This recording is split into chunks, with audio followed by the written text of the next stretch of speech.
So today we are going to examine a couple of different positions or a difference of opinion between two different schools of thought that are taking place in Islam. Islam is getting hit pretty hard in these last couple months with some major debates that have happened, and there's a big problem with the Islamic dilemma, and they're really struggling to deal with this problem. And you have what appears to be a divide. There's a divide between two classes of Muslims. But I don't really see much disagreement between them, like actively fighting each other. But when they get pressed on certain questions, there's a certain direction that they end up going, and there's two different directions that you can see, basically two different trajectories. The first thing we're going to look at is we'll see John Fontaine and his position, similar to someone like Ahmed Didat. Rumsey also, I think, takes this position. He's like a TikToker, I think, for the most part, YouTuber. Muslim Cowboy appears to take this position, John Fontaine. So these guys take the position that when the Quran talks about the Torah, or the Injil or the Zabur, whatever, it is referring to the Wahi, the revelation that was given directly to the Prophet, and that revelation was not the first 5 books of the Bible, for example, or the Book of Psalms as we have it today, or even in the 7th century, or Matthew, Mark, Luke, or John, the 4 Gospels at the beginning of the New Testament. So when the Injil is mentioned, that does not refer to anything necessarily that's in the Bible. So when the Quran mentions the word Injil, it is talking about the Wahi given to Isa alayhi salam. The present Bible is not the Wahi given to Isa alayhi salam. And when the Torah is mentioned, it's not the first 5 books of the Bible. It is specifically revelation giving directly down to Moses, to Jesus, and to David. So I'm going to let them basically give his explanation. And then we'll see some other people and see a different perspective that you see from a whole different set of Muslims. It's very interesting to see what direction they kind of take with this. These messages were the direct revelation sent from Allah given to the messengers. No, I don't think that. So where he says here, these messages are the direct revelation sent to them from Allah. I don't think that any of these other ones that we'll look at later will necessarily disagree with that, but it's always been sort of generally accepted that when you refer to the Torah, you refer to the first 5 books of the Bible, and it's assumed that Moses originally wrote those. Okay, these were not authored by the messengers, they were not authored by the companions of the messengers, and neither were they authored by scholars. These were direct books, direct revelations, which were sent and given to the prophets.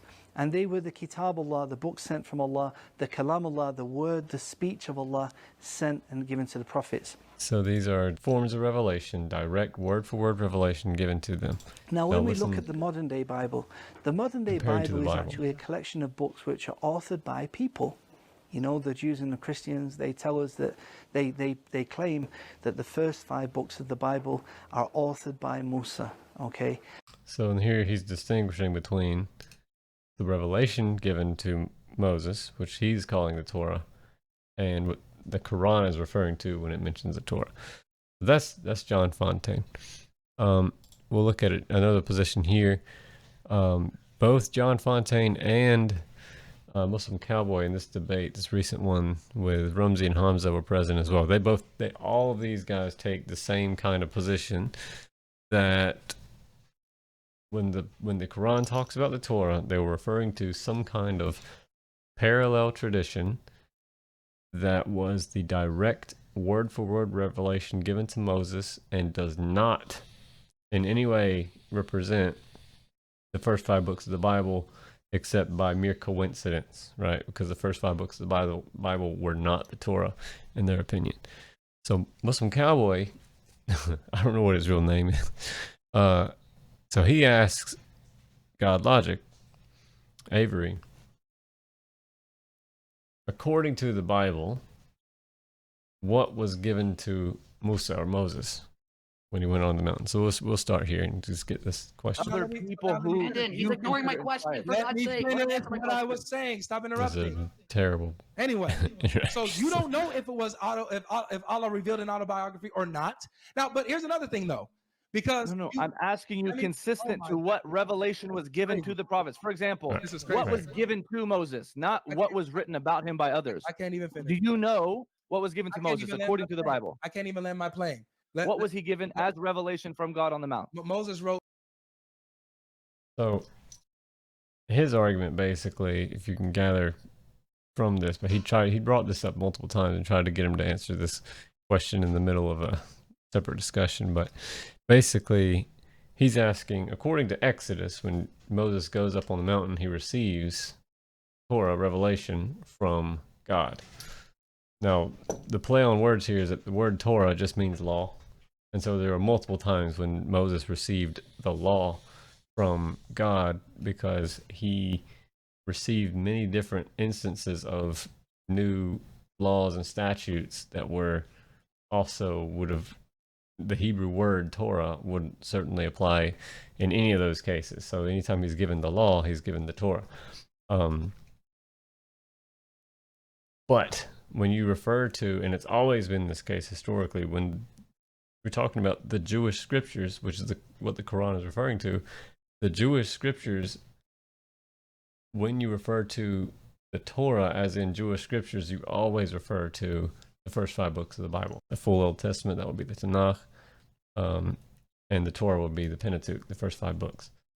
Now, if he takes the actual position that what was revealed on the mountain was the Torah, then that's going to be the 10 Commandments. If I'm gathering his argument right, because he refers to Exodus somewhere in this discussion, and that's certainly not going to have prophecies of Muhammad or descriptions of Muhammad or Ahmed or whatever in the 10 Commandments. So that not even it's kind of even more problematic if he actually tries to take that position. But all these guys basically take a position that the Torah is not the first 5 books of the Bible. Now you can contrast that with a position like this, where he says the Torah is the first 5 books of the Bible. And what you find in the Jewish Old Testament, in the first 5 books, is a lot of things that make sense, but there has been modification over time. Things have been added to in this book. First 5 books of the Bible have been corrupted over time. Altered, and how was it altered? Okay, and this is where it starts to get very interesting. Some of the scholars, they said if you look through the history of the Torah, that most of it, that there is in it most of what was divinely revealed, but the tahrif, the alteration of the Torah, came through the additions in terms of the bulks of it. What does that mean? وَيْلٌ لِلَّذِينَ يَكْتُبُونَ الْكِتَابَ بِأَيْدِيهِمْ ثُمَّ يَقُولُونَ هَذَا مِنْ عِنْدِ اللَّهِ.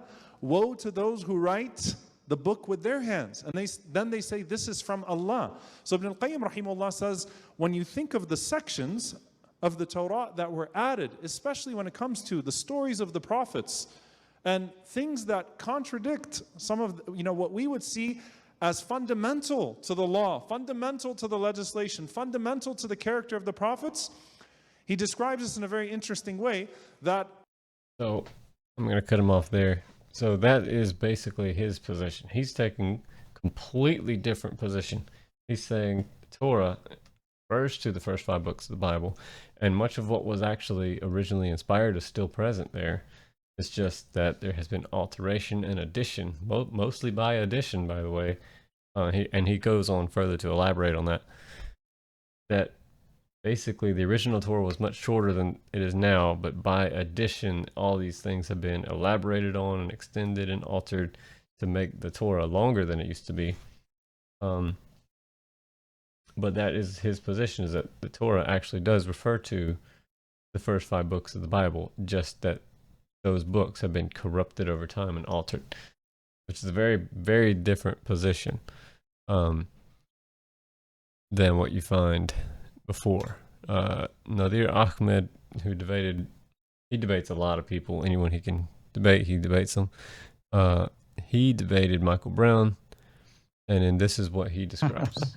So there you go. Now that's not a problem. Why? Because Muslims, Jews, and Christians, we all believe in the same God. The Torah was put in front of Muhammad sallallahu alaihi wasallam. I have that hadith for you if you'd like to see it, and Muhammad said, "I believe in thee and the God of thee." What? The Torah, the book of Deuteronomy. So now how can people say we worship a different God? So when he makes this point in his debate, he's basically trying to argue, because they're arguing over a prophecy, Deuteronomy chapter 18, verse 18, very well known. They try to say this is prophecy of Muhammad. It's not, but they try to make that argument. And in that, he's trying to say that the Torah was placed in front of him, according to some hadiths. The Torah was placed in front of the Prophet Muhammad, and Muhammad said, "I believe in you and the one who revealed you." So he's saying, what is the Torah? That would include at least the book of Deuteronomy. But he takes a completely different position here. And Dr. Omar Suleiman, we just watched, he takes a different position.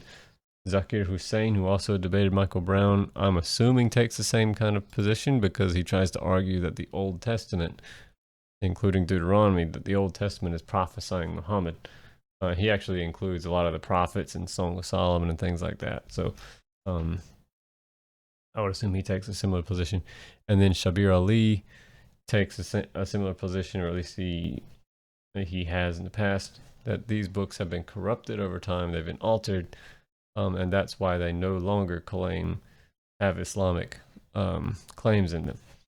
Now, the interesting thing is that one of the reasons that's important is because Christians in the Quran are called the Ahlul Kitab. Ahlul Kitab, Ahl al-Kitab. Who are the people of the book? Believed in the Psalms and some other scriptures of some prophets. The problem with that is that we don't know that they don't really exist now anymore. But what do exist are the Jews and the Christians.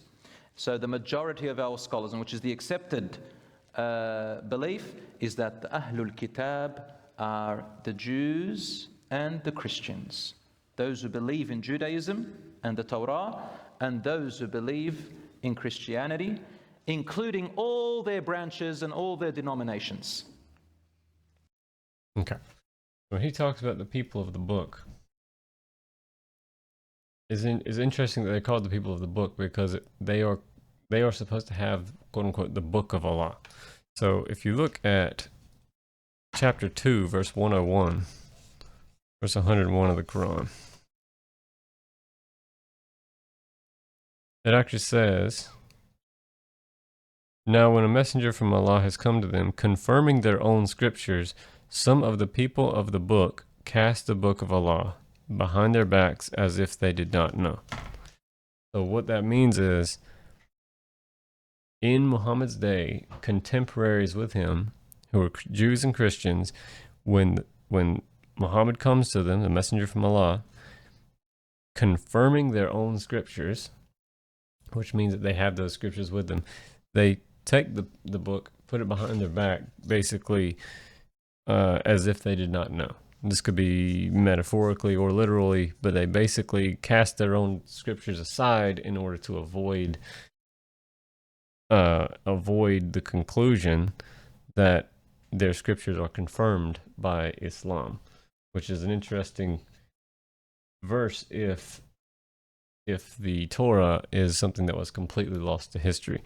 There's so much more of the Quran to talk about what the Jews and Christians of their day do with the scripture. They both Jews and Christians both cite scriptures and read the scripture, despite the fact that they disagree with each other. The Quran mentions that and says that they both recite and read the scriptures. Well, if the scriptures were lost to history a long time ago, that's impossible. So it's kind of important that you take a position that the Torah and the Pentateuch existed at the time of Muhammad's contemporaries, if you want to agree with what the Quran says and what the Hadith say about Torah and the Injil. Now, John Fontaine, he actually does take that position. He's got kind of a unique idea, which is that this Torah that is not the first 5 books of the Bible, they existed at the time of Muhammad, but they no longer exist, and they are preserved only in the Hadiths. So basically, he's going to take this argument where anywhere you find a Muslim or a Christian or a Jew in the Hadith tradition getting something wrong about what the Bible said, when they get something wrong about what the Bible said, or when the Hadith gets something wrong about what the Bible said, that means that there was a different Bible, or a different Torah, or a different Injil that used to actually say that and no longer existed, and that Hadith is evidence of this parallel tradition that we don't have a trace of, right? So we had no trace of this extra Torah existing through all of Jewish history in any continent, in Israel and Jerusalem. No Jewish writer ever mentioned this existing, and in the only place that it happens to have evidence for its existence is in the Muslim tradition, the Islamic tradition, in the Hadiths, which were oral transmissions. And the people who would engage in oral transmission usually would be people who they either can't read or write, or don't have access to reading and writing materials, and are illiterate, and they're in a highly illiterate area. So I said all that to say this. This is a point made by Yasser Qadhi on just how prevalent reading and writing and access to scriptures would be back in that time. The Bible had not yet been translated into Arabic. Imagine this, right? There's not a single library in the entire peninsula. In the whole city of Mecca, less than 5 or 10 people can read and write. Even if they can read and write, there is no Bible to read, if they could even acquire it. Imagine all of this, right? In the middle of this environment, an unlettered shepherd with no education begins telling the detailed stories of the biblical flood, of Adam and Hawa, which was not something the Arabs cared about. Okay. So basically, he's making our point for us. And when they try to basically highlight the fact that he's uneducated and illiterate to make it a miraculous thing for him to know things about the flood and Adam and Eve and Abraham and Isaac and Ishmael, things like that, he's trying to highlight that to make it some kind of miraculous thing to write the Quran. When in reality, he's just demonstrating just how easy it would be to get, if you have access to Jews and Christians and you have come across and interacted with them, you will learn these things, but you're going to get details wrong. And there's no actual way to fact check what these documents say. So he's saying there's not even a single, no libraries, there's no copies of the Bible that people would have access to, and yet this is the one place on the whole planet that's supposed to have the last trace of this parallel Torah that there's not a trace of anywhere else in the whole globe, right? That's how historically untenable and unworkable this theory would be, is that this highly illiterate area has access to a written Torah with pages in it, with Jews running around writing and reading this and being in denial about what it says when the Prophet Muhammad comes and confirms those prior scriptures. The one place that there will be a shred of historical evidence happens to be in the Islamic tradition, which demands the existence of this Torah that is confirmed by the Quran. That's how historically untenable this particular idea is. That's the problem with John Fontaine and Rumsey and Ahmadiyya. When they take that position, they basically have made it impossible to make a real historical case for their position. The more historically viable and yet also unworkable tradition or viewpoint would be that the first 5 books of the Bible really are the Torah, but they've been corrupted over time. Problem with that is showing textual variants in the Gospels is not sufficient to show that the Gospels originally were Islamic. And the same thing is true for the Torah. either one of these positions is completely historically impossible. And for that reason, that's why Islam is getting hit so hard by the internet right now, because there really is no answer to this question. That's the challenge, basically, is pick one of these two positions and then be consistent with that position, and then compare that with history and try to actually make this fit with what history shows. But anyway, that's just a cursory examination of the Islamic dilemma and why it is such a problem for the Islamic faith. Also, we got a bonus question for Dean. Did Avery successfully beat John Fontaine's position? Yeah, an infant could destroy John Fontaine's position. So, yeah.